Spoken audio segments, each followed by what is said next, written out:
Les maîtres de sagesse, c'est une histoire pas si ancienne que cela. On en parlait déjà dans les myriades de sociétés néo-rosicruciennes qui se sont créées à la moitié du 19e siècle, concurrentes les unes des autres. Mais c'est une histoire qui a vraiment commencé, je veux dire par là qui s'est vraiment popularisée, avec le théosophisme de Madame Blavatsky. Et cette idée s'est inscrite dans le temps des pseudo-religions, des pseudo-spiritualités, jusqu'à aujourd'hui. Dans tout le New Age, on trouve inévitablement ces maîtres de sagesse. Qu'on écoute tel coach en développement spirituel, telle personne soi-disant supraconsciente ou tel pseudo-ésotériste. Bienvenue à vous, amis.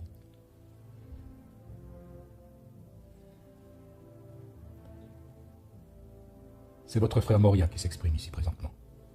L'histoire des maîtres ascensionnés sur le plan le plus large, ce sont des êtres qui se sont incarnés, comme je l'ai dit dans la précédente vidéo, qui se sont incarnés sur Terre, qui ont fait leur vie sur Terre, qui connaissent les épreuves des humains, qui savent ce que c'est que d'être incarné en tant qu'humain, que de vivre dans la matière, et qui ont traversé tout ça de façon plus ou moins avec tout ce qui a pu se passer dans leur vie. Hein. Ils n'ont pas eu forcément des vies angéliques où rien ne s'est passé, de saints, etc. Hein. Il y a eu un peu de tout dans les maîtres ascensionnés. Hola tout le monde, hello everyone, tout le monde, j'espère que vous allez bien. Donc aujourd'hui, vidéo sur les conseils des maîtres ascensionnés pour le mois de juillet. I am your Cthulhu, and I bless you this day. I got inspired to make this video so that I could talk about an important and very relevant prediction that was made by the Ascended Master Cthulhu. Namaste, darlings, namaste. It is me, it is I, it is all of that which is indeed my own very divine self. I am Katumi, and it is good to be in this very unique and very wondrous place of connection once more. Bonjour à tous, bienvenue dans cette nouvelle vidéo où je me suis enfin décidée à vous parler des anges, des archanges, des guides, des maîtres ascensionnés, bref, des êtres de lumière qui nous accompagnent. Bonjour, je suis Christelle Lissi de la chaîne Académie de la Nouvelle Conscience. Je vais vous parler aujourd'hui des maîtres ascensionnés. Ouh, ça va être un sujet qui va fâcher aussi. Hello, my name is Enrique Renard, and I'm here to share with you something particularly interesting. The Mahapalatas. Mon ami, comme il est bon de te sentir près de moi. Pourquoi m'as-tu fui? Pourquoi t'es-tu dispersé? Pourquoi as-tu eu peur de mon regard? Moi qui te souhaite tant de bien et qui t'aime tellement. Pourquoi t'es-tu cru indigne de moi? J'ai déjà parlé de ces fameux maîtres de sagesse en partie dans ma vidéo sur la société théosophique. Mais je voulais l'écouter comme un sujet à part afin de mettre en évidence l'évolution assez spéciale, pourrait-on dire, de l'acceptation de ces maîtres de sagesse dans la carrière de Rudolf Steiner. Cependant, je vais quand même vous repasser cet extrait où je parle de l'apparition des Mahatmas dans l'escroquerie théosophiste. Cette Madame Blavatsky, on l'a laissée dans notre histoire, on y revient, en 1876, au moment où elle disait « je veux partir en Inde ». Et ce départ aura lieu le 18 novembre 1878. Et la véritable raison de ce départ, c'est qu'elle était complètement grillée en Europe, aux Amériques et au nord de l'Afrique. Dans une lettre du 6 novembre 1877, elle dit ceci: « C'est à cause de cela. » Et là, elle fait allusion à Incidents of My Life de Douglas Home. « C'est à cause de cela que je vais dans l'Inde pour toujours, et par honte et par chagrin, j'ai besoin d'aller où personne ne sache mon nom. La malignité de Home m'a ruiné pour jamais en Europe. » Et du coup, elle va garder une rancune tenace à Home qui avait dénoncé toutes ces supercheries, et il avait dénoncé à l'instigation de ce fameux mystérieux M qui était une de ses précédentes influences et qu'elle va détester aussi. D'ailleurs, dans une autre lettre qui date du 25 juin 1876, Blavatsky songeait même, je cite, à partir pour l'Australie et à changer son nom pour toujours. Alors en fait, finalement, en 1878, elle se fait naturaliser américaine et elle part en Inde. Olcott, lui, comme on l'a vu, était complètement opposé à son départ. Et puis finalement, il se décide de la suivre. Et lui qui était marié et qui avait des enfants, il abandonne tout le monde pour la suivre. Ils partent donc tous les deux, bras dessus, bras dessous, en Inde, non pas pour l'intérêt de la société, mais pour la situation de Madame Blavatsky. Les deux associés se retrouvent d'abord à Bombay, et puis finalement ils descendent à Adyar, près de Madras, dans l'actuel Chennai, où le QG de la société théosophique est fondé, et où on le trouve encore aujourd'hui. D'ailleurs, aujourd'hui, on en est au 8e président dans cette société théosophique. Donc à l'époque, quand ce QG sera fondé, il y a une section ésotérique qui sera créée, et là, les phénomènes fantastiques se multiplient. Coups frappés sur les murs, tintement de clochettes invisibles, matérialisation d'objets divers, précipitation de correspondances transmises par voie astrale.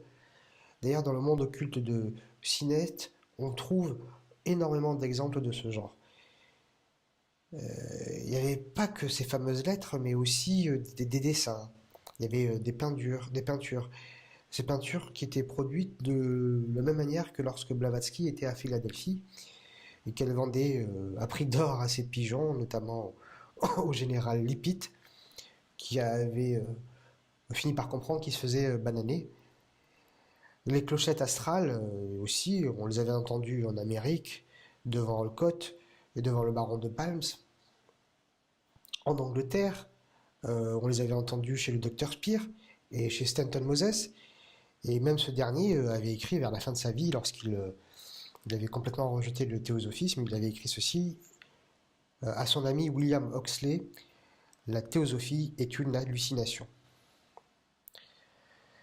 En tout cas, c'est à la création de cette section ésotérique et de la multiplication de ces phénomènes fantastiques que les Mahatmas, les fameux Mahatmas, entrent en scène. Des Mahatmas tibétains. Alors, ce qui est drôle, c'est qu'il n'y a pas de Mahatmas au Tibet. Il n'y a pas de Mahatmas dans le bouddhisme tibétain, il y en a en Inde, dans l'hindouisme. Bref, l'un des plus fameux d'entre eux se nomme Koot Umi Lal Singh. C'est le nouveau maître de Madame Blavatsky, qui serait à l'origine des lettres. C'est lui qu'elle aurait vu au Népal, lorsqu'elle était en Angleterre, dans cette ambassade du Népal. Bref, c'est le nouveau maître. D'ailleurs, selon le monde occulte, son nom mystique est d'origine tibétaine. Bon, Koot Umi, ça peut être tibétain ou mongol. Mais Lal Singh, c'est un nom hindou ou peut-être sikh. En tout cas, c'est pas du tout la même chose. Il y a encore un syncrétisme un peu particulier. Sinet aura un échange avec ce fameux Koot Umi, et voilà ce qu'il dit dans le monde occulte. C'était un natif du Pendjab, d'après ce que j'ai appris plus tard, que les études occultes avaient attiré dès sa plus tendre enfance. Et grâce à un de ses parents, qui était lui-même un occultiste, il fut envoyé en Europe pour y être élevé dans la science occidentale, et depuis, il s'était fait initier complètement dans la science supérieure de l'Orient. Fin de citation. Alors plus tard, on va dire que c'est par la réincarnation qu'il va cumuler une initiation plus que complète. On dira même qu'à cette époque, il avait 800 ans. Bon, je ne sais pas comment faire pour concilier toutes ces affirmations qui se contredisent. En tout cas, les Mahatmas ou maîtres de sagesse ont, soi-disant, le degré le plus élevé de la grande loge blanche. C'est là que ça apparaît aussi, c'est-à-dire la hiérarchie occulte qui, selon les théosophistes, gouverne secrètement le monde. Dans le bouddhisme ésotérique de Sinet, on dirait même qu'il y avait au-dessus de cette assemblée un chef suprême, un chef unique. Plus tard, Leadbeater, dans l'occultisme dans la nature, dira qu'ils sont 7 adeptes. 7 chefs représentant les 7 centres de l'homme. Voilà ce qu'il dira exactement. Le cerveau et le cœur sont constitués respectivement par le Manu et le Bodhisattva qui guident chaque race humaine.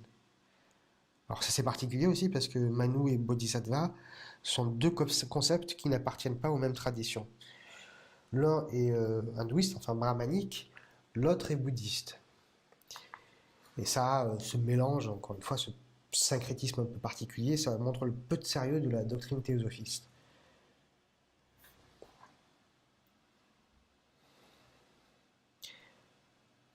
Alors les 7 adeptes ne sont pas forcément les maîtres qui décident d'aider certaines personnes, et d'ailleurs sous certaines conditions. Bon, ça ne suffit pas de dire que tout ça, ça vient de l'imagination de Blavatsky. Encore une fois, Kuthumi, c'est peut-être un masque pour désigner une véritable influence.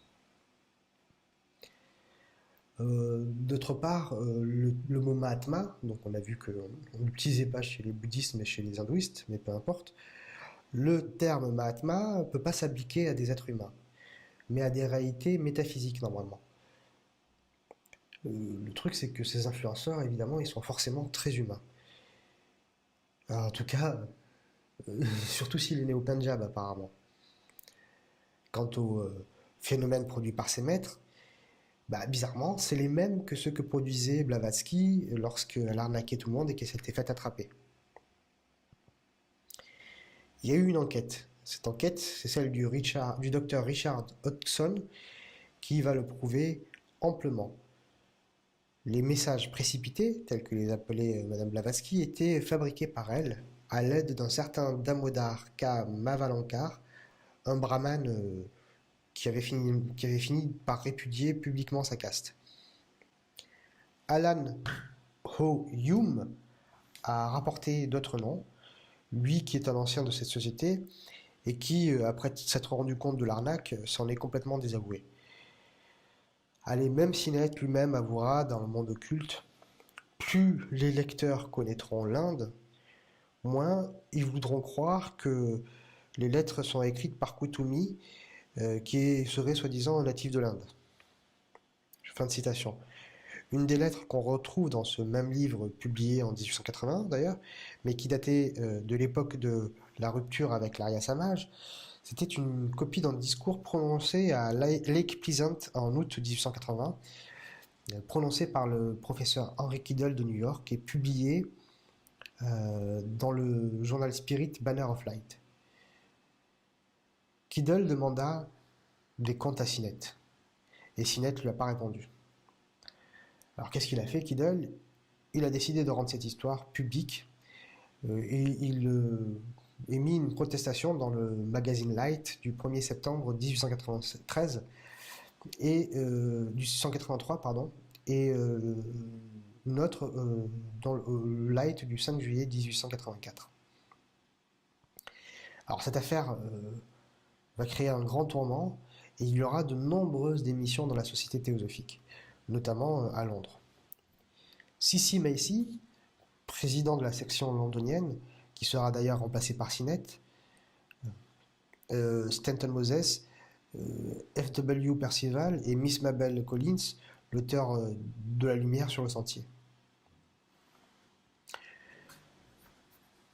Le premier président de la section londonienne s'était retiré bien plus tôt, en mai 1882, parce que Blavatsky avait dit dans un article du Théosophiste, je cite, « Il n'y a pas de Dieu personnel ou impersonnel ». Et du coup, il a répondu, s'il n'y a pas de Dieu, il ne peut pas y avoir de théosophisme. Pourquoi il dit ça? Parce que théosophie, ça veut dire littéralement la sagesse de Dieu. Alors en tout cas, il y a eu tout au long de l'histoire de la société théosophique, et jusqu'à aujourd'hui encore, de nombreuses défections régulières dès que les sociétaires se sont suffisamment renseignés sur les chefs quant à leurs discours contradictoires. À partir de ces histoires et de ces défections à Londres, on va remplacer Kuthumi. Allez hop, on le remet de côté lui aussi, et on va le remplacer par Morya, celui dont elle parla par la suite comme la rencontre du membre de l'ambassade du Népal venu à Londres. Selon Leadbeater, Blavatsky et Olcott sont proches de Morya, notamment par une histoire qui se serait passée il y a quelques milliers d'années dans l'Atlantide, où ces trois personnages se trouvaient déjà réunis. C'est ce qui est cité dans l'occultisme dans la nature. Par ailleurs, dans l'appendice du monde occulte, on apprend que les noms de ces maîtres ne seront donnés que par leurs initiales, et ce pour les protéger des railleurs. On les appellera maître KH pour Kuthumi, M pour Morya, et DK pour Jawalkul, C'est un nouvel adepte qui atteindra ce statut bien après les autres et qui se montrera notamment à Leadbeater.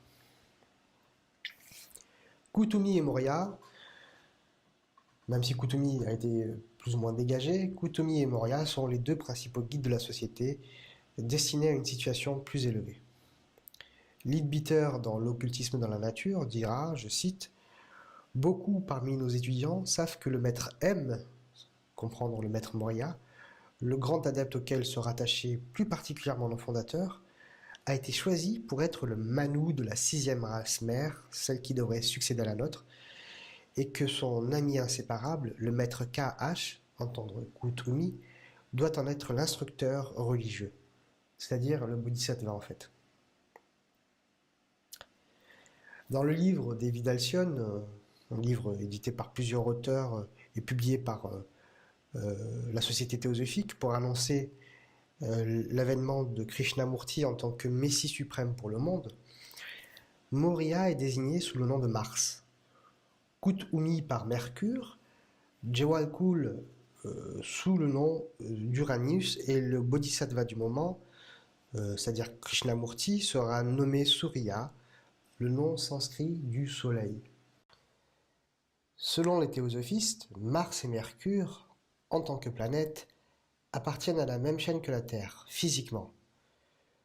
L'humanité s'était déjà incarnée sur Mars et le sera prochainement sur Mercure. Blavatsky aurait, soi-disant, en main des documents initiatiques secrets qu'elle a regroupés dans un recueil, La Voix du Silence, et où l'on trouve le lien avec ces planètes. Bon, j'irai pas plus loin dans l'explication de cela. Le but n'est pas d'alourdir le propos, à moins que on m'y pousse un jour. Pour les théosophistes, les adeptes sont des hommes vivants, mais qui ont développé des facultés et des pouvoirs surhumains. Connaître les pensées d'autrui, communiquer directement avec le psychique, qu'importe la distance, se transporter sous la forme astrale n'importe où sur Terre, mais aussi sur les autres planètes. Mais en fait, à quoi correspondent réellement ces Mahatmas? On a parlé, je vous ai raconté les énormes et nombreuses fraudes de Blavatsky, mais il reste des choses à dire sur ces Mahatmas. Il faut savoir que les impostures reposent sur des imitations ou des déformations de la réalité. On sait que le mensonge est accepté plus facilement quand il mélange le vrai et le faux. L'arnaque, créée de toutes pièces par Léo Taxil, est un exemple très instructif en ce sens. D'ailleurs, si Taxil a avoué ses inventions, Blavatsky finalement en a fait de même, moins publiquement, lors de moments de colère ou de découragement. Dans la clé de la théosophie, elle dit que l'accusation qu'on lui fait porter quant à l'invention des Mahatmas est un honneur à son intelligence et, je cite, qu'elle en est presque venue à préférer que l'on ne croit pas au maître. Quant au phénomène, on trouve sous la plume d'Olcott, dans All Dire Leaves, je cite, « À certains jours, elle se trouvait dans des dispositions telles qu'elle se prenait à nier les pouvoirs mêmes dont elle nous avait donné le plus de preuves, soigneusement contrôlées par nous. Elle prétendait qu'elle avait mis son public dedans. » Fin de citation. Blavatsky écrivait à son compatriote Solovyov dans une lettre de février 1886, je cite, « Je dirai et publierai dans le Times et dans tous les journaux que le maître M et le Mahatma KH sont plus ou moins des apparitions spiritualistes, et du coup j'aurai 20 millions de spirites derrière moi. » Fin de citation. Les Mahatmas ont clairement été inventés pour masquer de véritables influences un peu plus pragmatiques et inventés sur un modèle qui déjà existait. Ils sont présentés par les théosophistes comme les successeurs des rishis de l'Inde védique et des arhats du bouddhisme primitif. Quand on lit leurs œuvres à ce sujet, on voit bien qu'ils n'y comprennent pas grand-chose, mais suffisamment pour s'approprier un peu d'hindouisme et un peu de bouddhisme et créer leur syncrétisme. Bon, pas besoin d'aller de manière très loin, les organisations initiatiques, même occidentales, se revendiquent souvent de maîtres. Par exemple, dans le rosicrucianisme, il y a les adeptes, et dans la haute maçonnerie du XVIIIe siècle, on parlait des supérieurs inconnus. Blavatsky, ça on l'a vu tout à l'heure, a été en rapport avec des organisations néo-rosicruciennes n'ayant aucun rapport avec la Rose-Croix originelle. Elle a eu aussi connaissance de différents ouvrages lorsqu'elle était aux États-Unis. Et selon une lettre d'Olcott à Stanton Moses, qui date du 22 juin 1875, elle lut L'étoile flamboyante du baron Tchoudi et la Magia d'Amica d'Eugenius Philalethes. Le premier livre dont je vous parle, L'étoile flamboyante du baron Tchoudi, est publié en 1776, et l'auteur a été le créateur de plusieurs grades maçonniques, et dans ce livre on y retrouve un catéchisme des philosophes inconnus, dont la plus grande partie est prise d'ailleurs d'écrits de Saint Dégovius, un rosicrucien qui se faisait appeler aussi le cosmopolite. Quant à l'auteur du second livre, La Magia d'Amicas, d'Eugenius Philalethes, il date de 1650, c'est un autre rosicrucien, Thomas Vaughan était son vrai nom, c'est un personnage mystérieux dont c'est dire dans sa fameuse histoire des Rose-Croix, nous explique, je cite, qu'une tradition prétend qu'il n'aurait pas encore quitté cette terre. Alors, des histoires de ce type, il en existe plusieurs. Par exemple, le conte de Saint-Germain, ou encore Gualdi, l'alchimiste de Venise, par exemple. Dans un ouvrage publié en 1714 par Sincerus Renatus, fondateur de la Rose-Croix d'Or, il est dit que les maîtres sont partis en Inde et qu'il n'en reste aucun en Europe. Henry Neuhaus dira que ce départ avait eu lieu avant la guerre de 30 ans. Bon, quoi qu'on puisse penser, et quoi qu'il faille penser d'ailleurs de ces histoires, il est certain que les Rose-Croix ont eu des relations avec des organisations orientales, musulmanes surtout. Le voyageur Paul Lucas, qui parcourut la Grèce et l'Asie mineure sous Louis XIV, raconte qu'il rencontra à Brousse, l'actuelle Bursa, 4 derviches, dont un qui semblait parler toutes les langues du monde, et qui lui aurait dit qu'il faisait partie d'un groupe de 7 personnes, qui se retrouvaient tous les 20 ans dans une ville désignée à l'avance. Il leur certifia que la pierre philosophale permettait de vivre plusieurs millions d'années, et lui raconta l'histoire de Nicolas Flamel, que l'on croyait mort, et qui vivait, soi-disant, aux Indes avec sa femme. Voilà, c'est dans toutes ces histoires qu'on peut comprendre que Blavatsky a pioché. Alors elle maîtrise mal ces histoires d'ailleurs, et en tout cas, ça lui a permis de s'appuyer sur le concept de Mahatma. Au point qu'à chaque fois que les théosophes voyaient dans un texte ancien le mot maître, un texte d'ordre réellement spirituel bien sûr, ils y reconnaissaient les Mahatmas de leur grande loge blanche. C'est ce qu'on appelle un détournement, c'est particulier. La croyance au Mahatma est rigoureusement indispensable dans la doctrine théosophiste, c'est même la base. Parce que c'est par leur enseignement que le socle tient. Si on ne croit pas à cela, forcément on ne croit pas à l'enseignement qu'ont reçu Blavatsky et consorts.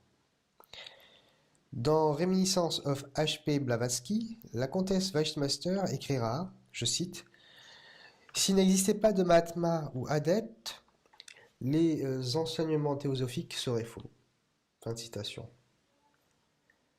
Quant à Madame Besant, celle qui succédera à Blavatsky à la Société théosophique, elle écrit ceci dans le magazine Lucifer du 11 décembre 1890. « Sans les Mahatmas, la société est une absurdité. » Dans un autre ouvrage, qui s'intitule « De l'an 25 000 avant Jésus-Christ à nos jours », qui était écrit par Gaston Revel, ce dernier nous dit, je cite, « Le fait d'entrer dans la société théosophique équivaut à se placer sous la protection directe des guides suprêmes de l'humanité. » Voilà. Dans la société théosophique de 2018, en interne, on parle toujours autant des Mahatmas, il faut le savoir. Parce qu'ils sont en rapport, il faut le savoir. Hein, il faut le savoir. Hein. En fait, ils sont en rapport direct avec des Mahatmas, et les chefs de la société sont idolâtrés comme des élus bénis et choisis. À l'époque, Monsieur George S. Arundel, principal du Central Hindu College de Bénarès, appelait Madame Besant, je cite, « la future conductrice des dieux et des hommes ». Et à la fête du Lotus Blanc, commémorant la mort de Madame Blavatsky, hein, c'est un peu le Noël des... alors non, c'est pas le Noël... bon bref. En tout cas, à cette fête du Lotus Blanc, où on fête donc la mort de Madame Blavatsky, il est dit en fin de rencontre à chaque fois, adorez-la comme je l'adore moi-même. Adorez-la comme je l'adore moi-même. Franchement, le théosophisme n'est qu'une absurdité. Fin de l'extrait. Donc je résume en quelques mots, ces Mahatmas sont apparus après coup dans l'histoire de la société théosophique. Ils sont indispensables dans la manipulation, car les initiés de cette société théosophique, s'ils doivent être initiés, devaient forcément avoir des maîtres. Ces maîtres correspondaient sous forme de lettres précipitées, soi-disant, sauf qu'on sait qu'elles étaient écrites par Madame Blavatsky et un de ses associés. Madame Blavatsky avait aussi des discussions d'ordre télépathique avec Kuthumi, Maurya et autres Jawalkul. Une autre théosophiste, qui fera bande à part suite à l'affaire Krishnamurti, parlera pour la première fois de channeling. Il s'agit de Madame Alice Bailey lorsqu'elle a créé son arcane et son néo-théosophisme. Tous ces maîtres faisaient partie, soi-disant, de la Grande Loge Blanche. Si leur nombre a varié au gré des besoins, ils finirent par être 12. 12 maîtres d'une loge blanche dont le siège aurait été caché quelque part dans les hauteurs de l'Himalaya. Cette idée de maître est un peu plus ancienne. Mais pour rester dans l'occultisme, prenons l'exemple de Max Heindel qui a fondé à l'époque la Rosicrucian Fellowship en Californie. Il y avait 12 maîtres, enfin, des frères plutôt, des aînés Rose-Croix. Bien plus tard, Peter Deunoff et Mikhail Ivanov parlaient aussi de cette grande loge blanche constituée de 12 maîtres. Du temps de Madame Blavatsky, il y eut plusieurs polémiques. Elle a dû quitter l'Égypte dans un premier temps, puis l'Angleterre ensuite, bien avant la création de la Société théosophique, puis enfin les États-Unis pour ses arnaques de prestidigitatrices. Il y a eu des articles dans de grands journaux et des poursuites judiciaires qui ont fait grand scandale. Elle savait bien que la Société théosophique ne pouvait attirer un public nombreux que par les phénomènes. Nous en arrivons au fondateur de la Société anthroposophique. Avant de devenir théosophiste, Steiner ne parlait évidemment pas de maître, il n'en était jamais question. En 1900, quand il a débuté dans la Société théosophique, dont le quartier général, je le rappelle, était et est toujours à Adyar, dans la ville de Chennai au sud-est de l'Inde, et donc surtout quand il a pris la responsabilité de la Société théosophique en Allemagne sous le mandat de Madame Besant, il ne pouvait pas faire autrement, évidemment, que de suivre la croyance au Mahatma. Il ne pouvait pas ne pas croire en ce que croyaient tous les théosophistes, dirigeants comme membres. Rudolf Steiner a donc commencé à faire référence à ses maîtres. En public, Steiner était discret, mais au sein de la section ésotérique de la Société théosophique en Allemagne, dont il eut rapidement la charge, ainsi que dans sa loge maçonnique Mystica Aeterna de Rite Mentis Misraïm, il commençait régulièrement ses exposés en disant « Les maîtres m'ont chargé de vous communiquer ce qui suit ». Plus tard, il a mis de côté les maîtres orientaux de la Société théosophique, les Mahatmas, et a affirmé que dès lors, il était guidé uniquement par Christian Rose-Croix et Maître Jésus. Il a surtout affirmé qu'il avait l'exclusivité de cette initiation. Il est certain qu'au début, il fallait caresser dans le sens du poil les dirigeants de la Société théosophique, mais au fur et à mesure que la relation entre Steiner et ses dirigeants, Annie Besant et Leadbeater, se dégradait, jusqu'à la scission suite à l'affaire Krishnamurti, Steiner opéra un revirement et expliqua tranquillement, sans état d'âme, que désormais, il avait pour obligation de diriger une école occidentale sous l'obédience des maîtres chrétiens Jésus et Christian Rosenkreuz, tandis qu'Annie Besant conduirait l'école orientale sous la guidance des Mahatmas. C'est assez amusant car à ses débuts, Rudolf Steiner se présente comme un simple porte-parole des maîtres. Il n'est jamais question d'investigation spirituelle comme il s'en fera par la suite le parangon. Dans un compte rendu d'une réunion au sein de la pseudo-école ésotérique de Rudolf Steiner, en 1904, il est noté ceci.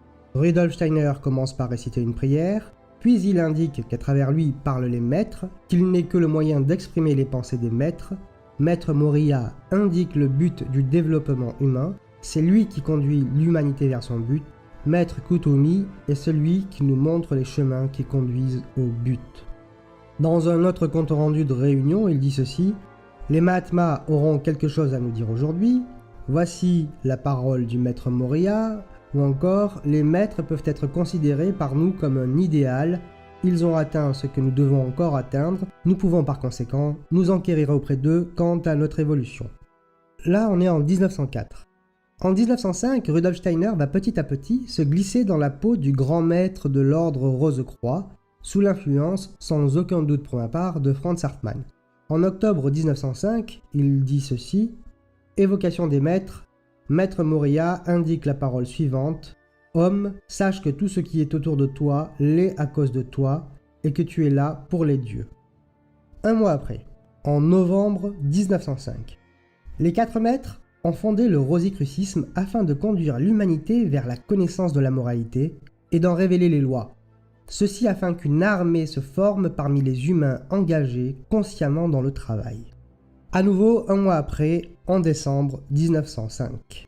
Puis, Rudolf Steiner évoqua la dernière incarnation du maître Kuthumi et sa fréquentation des universités pour être en mesure d'interpréter les hautes sagesses en d'autres langues et selon l'esprit moderne. Cette incarnation ne se fit toutefois pas en une seule personnalité bien distincte, mais sa force agissait tantôt ici, tantôt là. 2 jours après.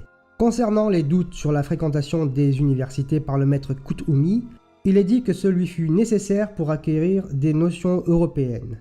De même, il lui fut nécessaire d'apprendre le chinois pour porter son enseignement en Chine.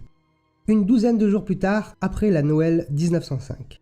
Aujourd'hui, il, comprendre Rudolf Steiner, désira nous communiquer 2 choses concernant les prescriptions et les mantras qui sont donnés aux disciples par le sublime maître Moria. 3 mois plus tard, en mars 1906, Saint-Germain enseigne aujourd'hui la théosophie de manière à satisfaire les exigences de l'Européen cultivé. Il est en ce moment le plus grand maître. Annie Besant a sous sa conduite l'école orientale. Tiens, le comte de Saint-Germain apparaît. Ça c'est nouveau ça. 3 mois plus tard, en juin 1906, le glissement s'accélère. En introduction, voici les 4 maîtres qui agissent au sein de notre mouvement. Maître Moria, force. Maître Kuthumi, sagesse. Maître Saint-Germain, on recourt à lui pour les difficultés de la vie quotidienne. Maître Jésus, il s'adresse à l'intimité de l'être humain. Nous sommes en octobre 1906 et Rudolf Steiner commence à se justifier, quand même très maladroitement et par un syncrétisme des plus gloubi-goulbesques. Jésus était un disciple du 3e degré. Lorsqu'il fut âgé de 30 ans, il arriva ce qui suit. Jésus quitta ses corps purs et nobles, les corps physiques, éthériques, astrales, et le Christ en prit possession. Jésus, lui, se retira sur le plan astral, où il resta uni à ses frères de la loge blanche et y acquit lui-même la maîtrise. Moria, son vrai nom est communiqué uniquement aux disciples très avancés, fortifie la volonté. Kuthumi est le maître véritable de la vérité. Jésus, le guide de son Église, agit particulièrement au niveau du cœur. Nous pouvons les appeler quand nous avons besoin d'eux. À ce moment-là, c'est à se demander comment ses disciples pouvaient continuer à suivre Rudolf Steiner et ses nouveautés incohérentes. Étaient-ils hypnotisés? Faisaient-ils partie de la farce? Étaient-ils des imbéciles? Avaient-ils juste besoin de fables pour réenchanter leur monde? 1 an plus tard, en juin 1907, sentant qu'il va un peu trop vite, mais sans jamais renoncer à ce glissement, il rectifie. Mais en vérité, il se positionne clairement et coupe le cordon ombilical avec la société théosophique sous le prétexte des maîtres. Mais que personne, cependant, n'aille penser que les maîtres de l'Orient et de l'Occident s'opposent. Les maîtres vivent toujours en harmonie entre eux. Cependant, de profonds changements sont intervenus récemment concernant les écoles ésotériques et occidentales. Jusqu'à maintenant, les écoles étaient toutes réunies sous la conduite de grands maîtres communs, mais l'école occidentale s'est rendue indépendante, si bien qu'il existe maintenant 2 écoles qui revendiquent la même position, celle de l'Orient et celle de l'Occident, formant ainsi 2 petits cercles au lieu d'un seul plus grand. L'école ésotérique orientale est conduite par Madame Annie Besant, et ceux qui penchent plutôt vers son enseignement ne peuvent rester plus longtemps dans notre école. À la tête de notre école occidentale se trouvent deux maîtres, Maître Jésus et Maître Christian Rosecroix. Ce qu'il faut comprendre bien sûr ici, c'est que Rudolf Steiner dit « c'est Besante ou moi ». Il va falloir choisir. Cependant, il faut continuer à se cacher derrière l'opposition des maîtres pour duper les faibles d'esprit et les opportunistes sentant le bon coup venir. En 1913, la Société anthroposophique est créée. En 1916, Rudolf Steiner se lâche. Et en réponse à la société concurrente qui l'attaque par des inventions, il répond coup par coup par des inventions à son tour. Mais bien d'autres personnalités s'emparèrent d'elle, c'est-à-dire d'Helena Blavatsky. Et elle tomba sous d'autres influences. Et à la place de celui qui était son guide et qui voulait guider vers la spiritualité de l'Europe du centre, apparut plus tard, portant le masque du guide de ses débuts, l'individualité nommée Kut-Umi, mais qui n'était au dire des occultistes ayant un véritable savoir, rien d'autre qu'un homme à la solde de la Russie, et qui voulait consciemment fondre ensemble ce que pouvaient procéder des facultés psychiques de Blavatsky et l'occultisme anglo-saxon. On a directement affaire à la collusion d'une individualité originelle, bien des gens l'appellent maître, on peut l'appeler comme on veut, et plus tard d'un escroc, d'un charlatan qui avait pris le masque de la première et avait reçu de l'Europe de l'Est la tâche que je viens d'indiquer. Édifiant. Et j'ai une petite pensée pour les disciples qui sont là depuis le début de l'aventure avec Rudolf Steiner et qui continuent à le suivre. Mais qu'est-ce qu'il se passe dans leur tête pour qu'ils restent anthroposophes ? Ce qui est drôle et fascinant à la fois, c'est que Steiner utilise les mêmes mystifications que Madame Blavatsky. C'est vrai qu'il la copie dans ses pratiques et ses textes, et prétend s'adresser aux théosophes au nom des fameux Mahatmas au départ issus de la fantaisie imaginative de Blavatsky. Et il reprend sans complexe, avec un sacré culot, toutes les conceptions délirantes, incohérentes et fausses des textes de celle-ci, et notamment, et surtout, dans la doctrine secrète pour cuisiner sa propre doctrine. En 1907, dans un document ayant pour titre le manuscrit de Bach, écrit pour séduire la plus grande girouette de l'occultisme, Édouard Schuré, Steiner parle d'un villageois mystique, un ramasseur de simples, comme il se plaisait à l'appeler, qui faisait cueillette pour le bénéfice des pharmaciens viennois. Il aurait eu pour nom Félix Kogutski, né en 1833 et mort en 1909. Il aurait rencontré cet homme en 1880, et dans le manuscrit de Bach, il dit de lui qu'il est un émissaire du maître envoyé par lui. Une personnalité très importante, comme il le confiera d'ailleurs plus tard à Rittelmeyer, le cofondateur de la communauté des chrétiens. Ce dernier le rapportera dans son livre « J'ai rencontré Rudolf Steiner ». Il lui expliquera notamment comment celui-ci l'aurait initié et l'aurait formé à la perception occultiste. Dans le manuscrit de Bach, Steiner écrit ceci à propos de Kogutski. Pleinement initié au secret de l'efficacité de toutes les plantes et de leur rapport avec le cosmos et la nature humaine. Le commerce avec les esprits de la nature était pour lui tout naturel, et il en parlait sans enthousiasme, ce qui précisément n'éveillait que plus d'enthousiasme. Pouvait-il parler de ce Kogutski envoyé par un maître pour l'initier à l'occultisme lorsqu'il prit des responsabilités à la société théosophique ? Certainement pas. Les Mahatmas sont les maîtres sans condition. Mais est-ce que Félix Kogutski, comme les Mahatmas, n'a pas été inventé ? C'est une autre question à laquelle je tenterai de répondre une autre fois. Ceci étant dit, Rudolf Steiner, lorsqu'il rencontra supposément Félix Kogutski, avait 19 ans. Étudiait la science et la philosophie de l'époque.